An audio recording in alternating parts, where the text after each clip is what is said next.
Sa kabila nga po mga idol ng pagiging ikalawa ng Oklahoma City Thunder sa standings ng West, marami pa rin naman ng mga fans ang duda sa kanila. Bakit kaya? Well, sa katunayan, inaasahan na nga po na maaga silang malalaglag ayon sa ilang mga fans sa playoffs bunsod ng kakulangan ng injury sa pagkakaroon nila ng napakaraming batang malalaro. Para nga po sa inyong kalaman, hindi na nga po nagmamatter pa pagdating sa playoffs kung gaano kalusog o kabata ang lineup ng isang team, gayong lahat nga po ng mga players gigil na manalo. Kulang na kulang rin naman ang Thunder ngayon sa mga veterano na magga-guide sa kanilang mga batang player paano gumalaw sa mga pressure na sitwasyon. At dyan pa lang, lugi nga ang koponan ng Oklahoma sa kanilang mga laro. Pero ayon na naman nga po sa naging pahayag ni Shai Gilgeous-Alexander, alam nga po niya na halos walang naniniwala sa kanila ngayon dahil ibang-ibang rason, pero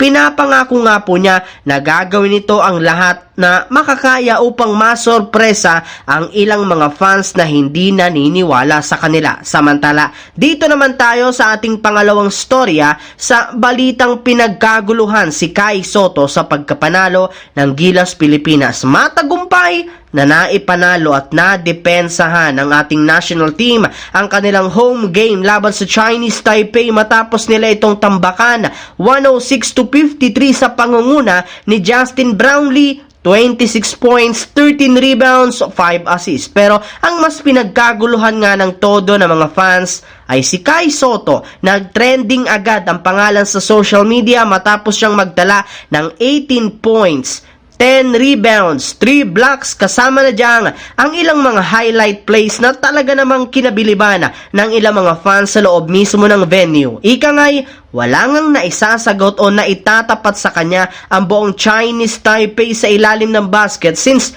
hindi nga nila ito mapigilan. Habang dumako naman tayo sa ating huling storya sa balitang meron nga pong nakahanda at ginagawang offer ngayon ang Los Angeles Lakers na 60 million kay LeBron James at ang naging laro nila laban sa Phoenix Suns. Para nga po sa mga hindi dyan nakakaalam, magkakaroon nga po si LeBron James ng player option sa darating na off-season sa Lakers na nagkakahalaga ng $51 million.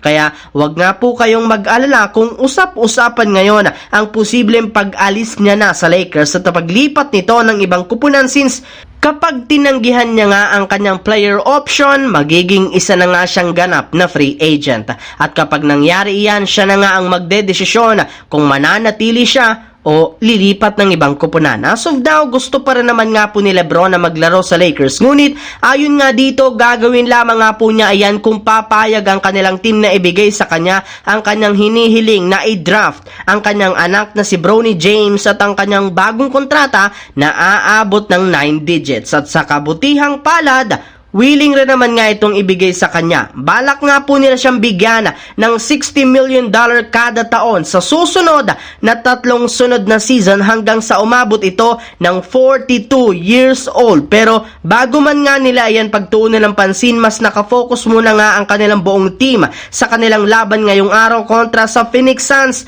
na walang Bradley Beal. Sa katunayan, ginamit na naman nga po nila dito ang kanilang undefeated starting 5. Pero sa kabila nga po niya na kahit man nakadikit ang Lakers sa huling minuto ng kanilang laro at naibaba nila sa 3 puntos ang kalamangan ng Phoenix Suns simula sa 16 points sa third quarter, hindi para naman nga nila ito napanindigan ang nagawang scoring run matapos muli silang mawala sa focus.